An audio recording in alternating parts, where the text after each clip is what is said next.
Hai guys, kembali lagi bareng gua di Beraya Anime. Gimana kabar kalian semua? Wahai para penikmat konten spoiler, semoga kalian selalu diberi kesehatan, dilimpahkan rezekinya, dan dipermudah segala urusannya. Di video ini gua mau nerusin kisah perjalanan Mukoda di dunia isekai.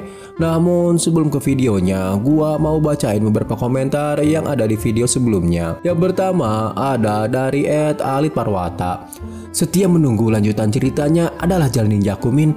Mantap.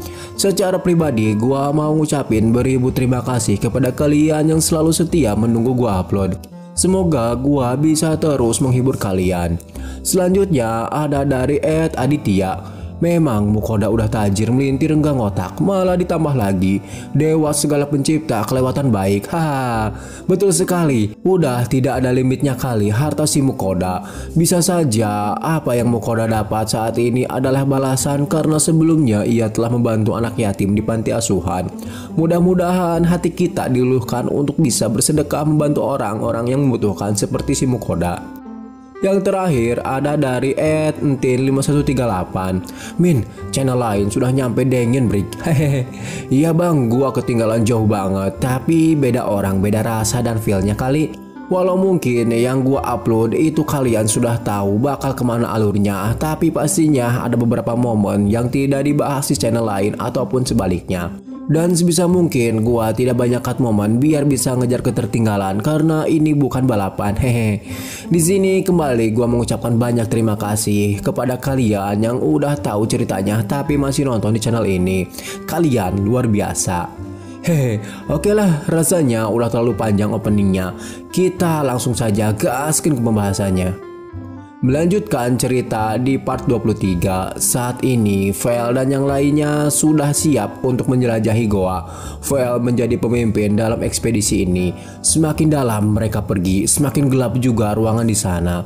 Tidak seperti di Daenyun, di tempat itu cukup gelap, jadi Mukoda harus menyalakan lampu emergency yang ia beli di toko online-nya.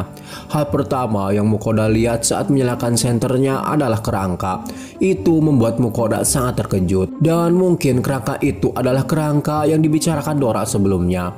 Di samping kerangka itu ada tombak yang sangat berkarat. Kerangka-kerangka itu terjebak di antara tombak-tombak yang menusuk. Itu adalah jebakan yang sangat kejam.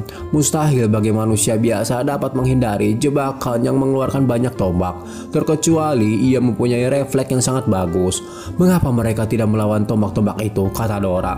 Menurut Mukoda, hal semacam itu sangat mudah untuk Dora dan yang lainnya. Akan tetapi, tidak semua orang mempunyai kekuatan seperti mereka. Melihat kerangka-kerangka itu membuat Mukoda merinding. Ia berpikir apakah dirinya yang selanjutnya. Setelah melewati jalan itu, mungkin saja di depan sana tertanam banyak jebakan lagi. Kemudian Vel berbicara jika ia akan membuat penghalang untuk Mukoda, Dora, dan Sui. Dengan begitu, mereka semua akan terlindung dari serangan physical attack. Tidak jauh mereka berjalan, mereka mulai dihujani batu yang terbuat dari marmer. Suara gaduh dari tabrakan antara batu marmer dan penghalang Vel menggema di seluruh ruangan. Dora berpikir Raja Bandit benar-benar sangat tidak waras, saking tidak ingin kehilangan hartanya hingga membuat jebakan sebanyak ini. Sejak mereka memasuki goa, hampir sepanjang jalan jebakan demi jebakan yang mereka hadapi. Dari luncuran tombak, semburan api besar, bahkan hujan pisau jatuh dari langit-langit. Di dalam sana terdapat banyak variasi jebakan-jebakan dan masing-masing dapat mengakibatkan kematian instan. Bahkan Vel dan Dora sangat buak dengan semua jebakan itu. Hanya Sui yang menikmati semua jebakan-jebakan itu. Menurutnya, mungkin ini seperti taman bermain. Bahkan Sui sampai melompat ke dalam jebakan dengan sendirinya. Di dalam sana nampak seperti cairan asam. Mukoda refleks ketakutan melihatnya, yang padahal Sui bisa menyerap cairan asam itu, seolah-olah cairan asam itu seperti jus jeruk. Lalu Sui melihat ke arah Mukoda dan yang lainnya sembari berkata, tempat ini sangat menyenangkan. Meskipun Mukoda tahu jika Sui adalah sosok individual istimewa, tapi tetap saja itu sangat mengerikan.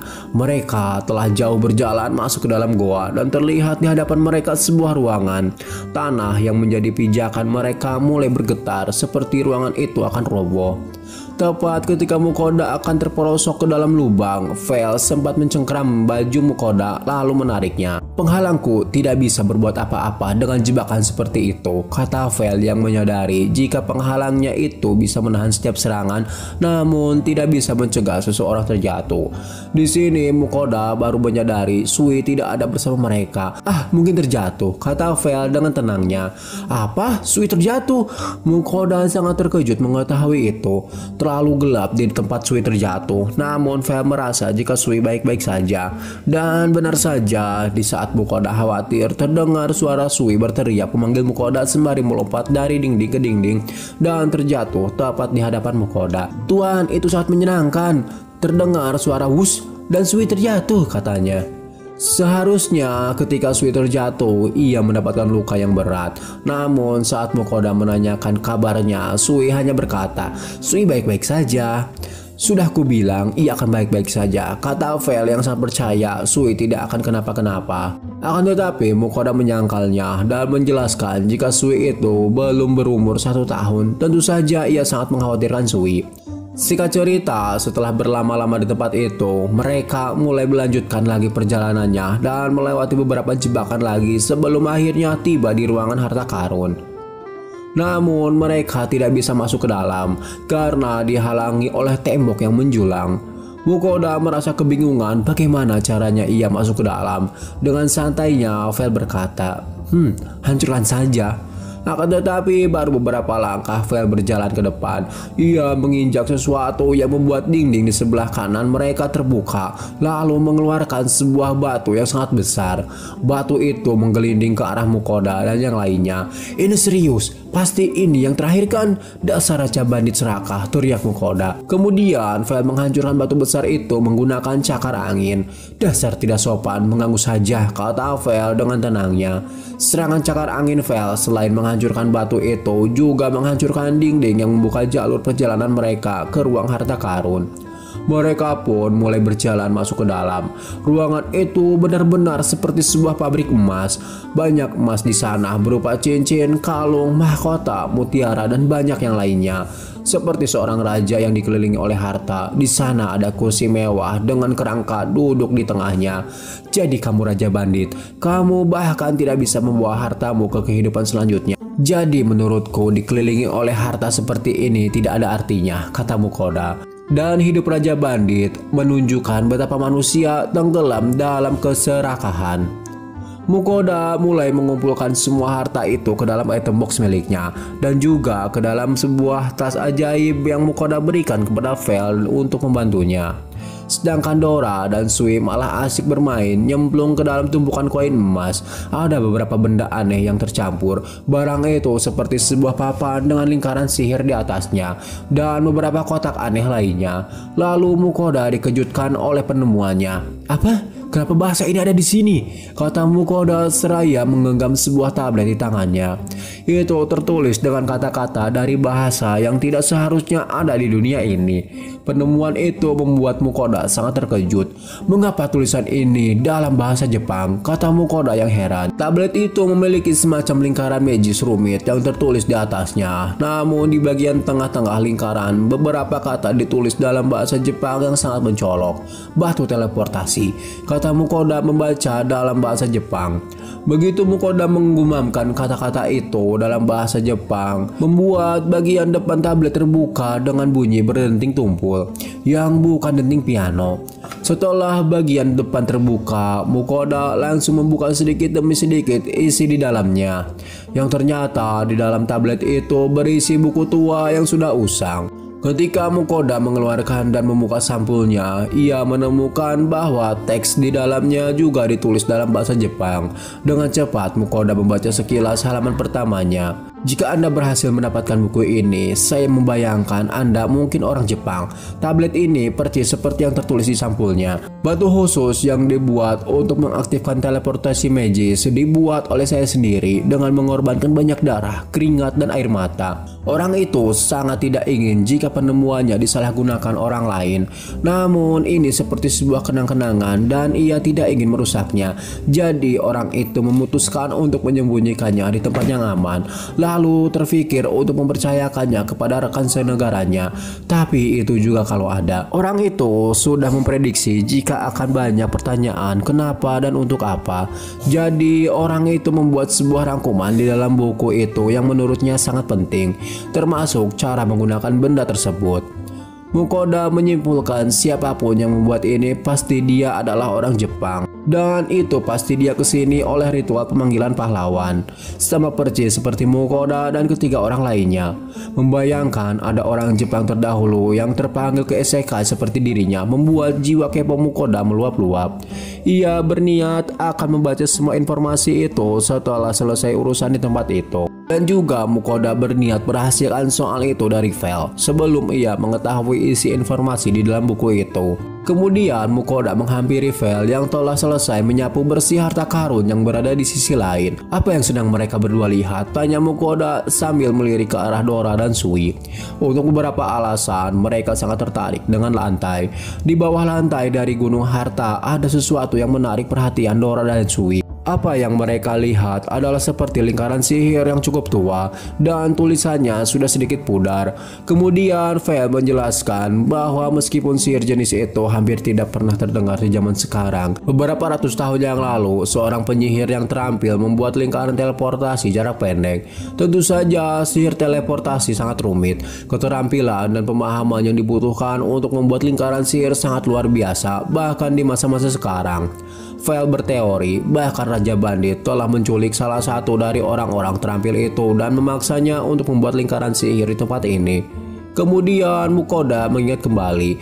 Sebelumnya ia pernah mendengar jika di Guild Petualang ada sebuah lingkaran sihir yang dipergunakan untuk mengirimkan surat atau benda-benda lain. Mendengar itu, Vel mempunyai ide untuk mereka keluar dari tempat itu menggunakan lingkaran sihir.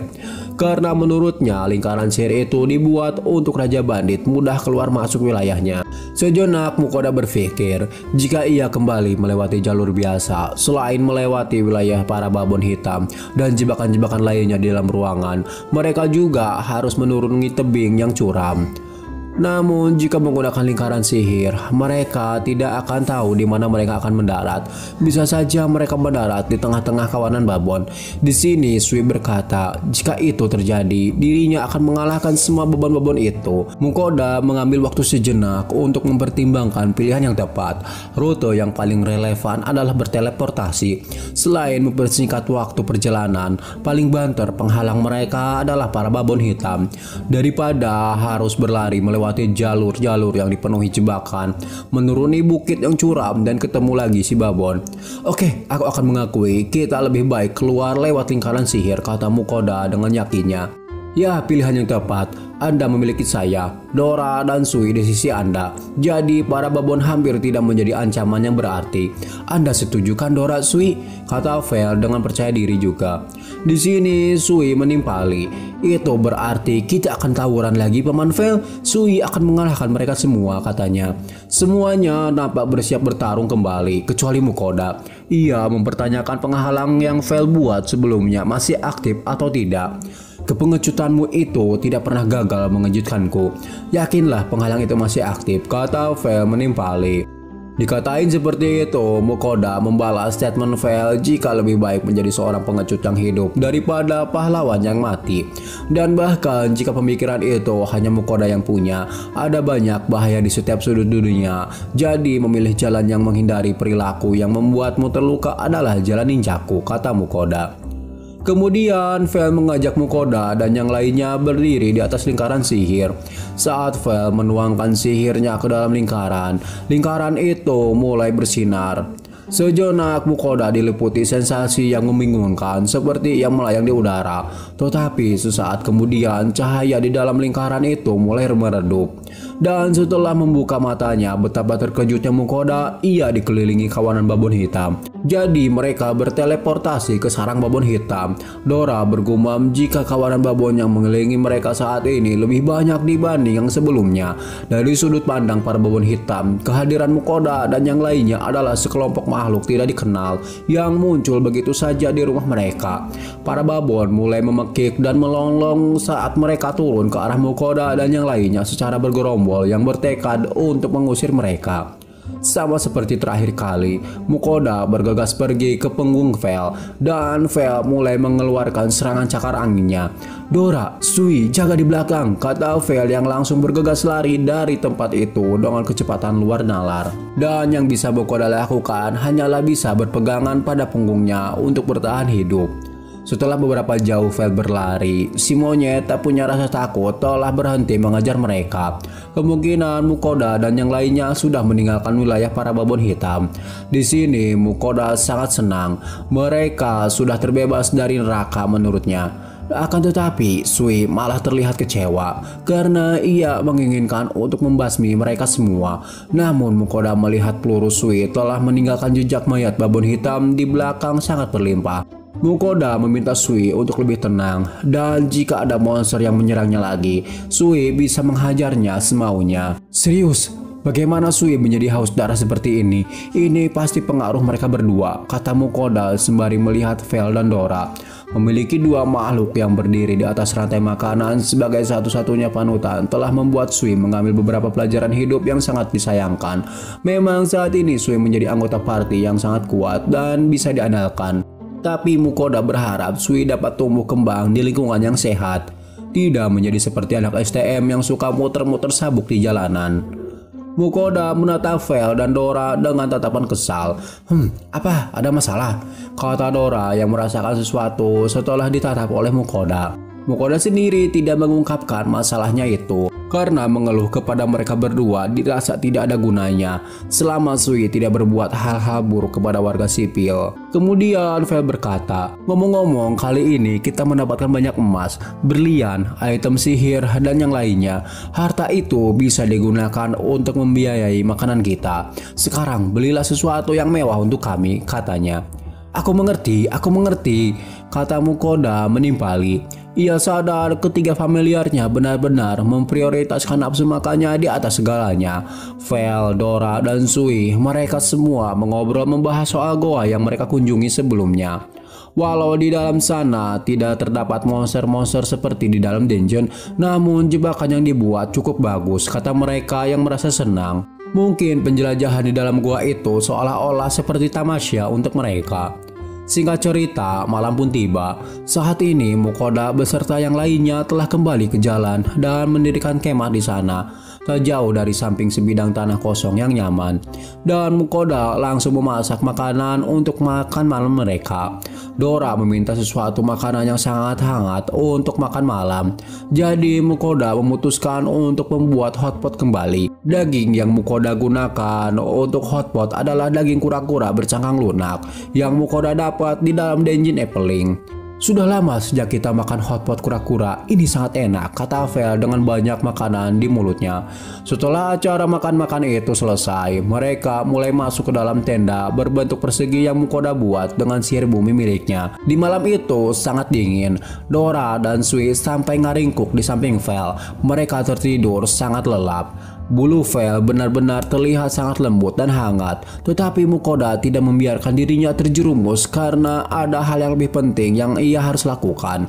Mukoda mulai merangkak ke kasur pribadinya, menutup dirinya dengan selimut untuk memastikan lampu LED yang akan Mukoda hidupkan tidak membangunkan yang lain.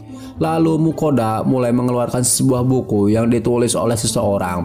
Tidak hanya dunia yang sama, malah negaranya yang sama dengan Mukoda, yaitu Jepang. Mukoda sangat penasaran dengan isinya. Dari beberapa halaman yang telah dibacanya memberitahu jika di dalam buku itu akan menjelaskan cara menggunakan batu teleportasi. Mukoda sangat gugup saat membuka buku itu, karena bisa saja selain informasi cara penggunaan batu teleportasi, mungkin ada juga informasi bagaimana caranya menjadi seorang playboy. Setelah Mukoda mempelajari buku itu, Mukoda segera mengetahui jika buku itu merupakan autobiografi yang ditulis oleh pria Jepang bernama Kazuki Matsumoto. Dia telah dibawa ke dunia isekai oleh ritual pemanggilan pahlawan yang sama dengan yang terjadi kepada Mukoda. Kejadian itu terjadi di tahun 2014 menurut kalender bumi. Kazuki merupakan seorang mahasiswa sedang dalam perjalanan untuk bekerja paruh waktu. Kazuki terpanggil ke dunia isekai dan sebuah negara yang melakukan ritual ini adalah kerajaan Astayev. Kazuki bukan menjadi satu-satunya orang yang dipanggil. Ia bersama dua orang lainnya dipanggil oleh ritual pemanggilan pahlawan. Cara dia menggambarkan keadaan pada saat pemanggilannya sama persis dengan apa yang Mukoda rasakan. Mereka disambut raja dengan penampilan sangat mencolok. Raja beralasan pemanggilan pahlawan dilakukan karena negara mereka sedang dalam keadaan kritis. Menurut mereka, Astafiev terus-menerus diserang secara brutal oleh negara tetangganya. Perekonomian mereka hancur dan rakyat mereka menderita kelaparan. Kerajaan itu sendiri diambang kehancuran. Namun, apa yang raja dan para bangsawan katakan terlihat berbanding terbalik dengan raut wajah yang tidak memperlihatkan kekhawatiran dan pakaian yang agreng begitu sangat mewah. Dalam hatinya, Kazuki mempertanyakan di mana keadaan mencekam itu. Kazuki yang merupakan maniak novel ringan telah mempelajari kelanjutannya. Orang-orang konyol itu memanfaatkan kata pahlawan untuk kepentingan mereka dan dibuang setelah tujuan mereka tercapai.